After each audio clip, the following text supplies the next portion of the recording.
Early voting for the May 6th election ends tomorrow, and campaign mud is flying in the race for Katy School Board. We are seeing conservative political action committees, or PACS, spending serious money promoting their preferred candidates with what opponents call misleading mailers and text messages. Our Marcelino Benito takes a closer look at the new norm in Texas school board races.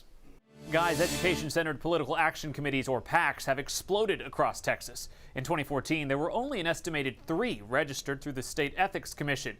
9 years later, that number is 34, and at least one of them has their eyes on Katy ISD. My rights were taken away from me. Across the country, racist drama in the boardroom, plaguing school districts tussling with racism, LGBTQ issues, and book bans. Controversies leading to newfound interest on who gets elected to the school board. There is, in fact, a level of intensity here that we've not seen in recent years. In Katy ISD, it's clear an election is right around the corner. Shauna Peterson is running for position 5. I'd heard the campaign will get messy. And I'm like, it's a local for the good. It's a non-paying job. It's nonpartisan. Last week, it got messy and partisan. These flyers have gone out to everybody in Katy. The mailers paid for by the PAC Texans for Educational Freedom. They have Peterson's face right next to a picture of President Biden, calling her a far-left choice for the school board. But this is clearly slander and indicating that I'm not a Republican and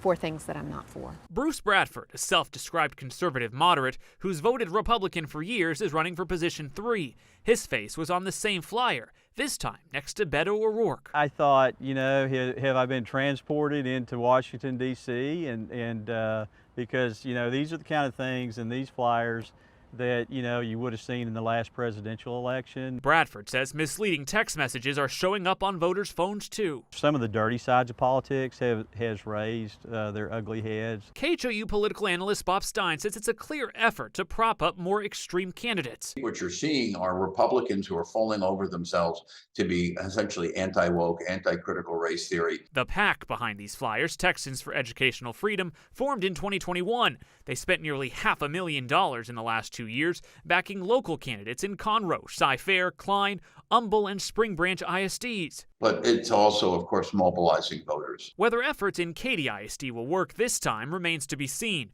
but candidates urging voters to do their research and not rely on a partisan flyer before heading to the ballot box. It's not about Republicans or Democrats or Trump or Biden. It's about our students. Now, we should mention we did reach out to the candidates running against Peterson and Bradford to talk about PACs and the role they're playing in this campaign, but we did not hear back. Back to you. We'll pick it up from here. Thank you, Marcelino.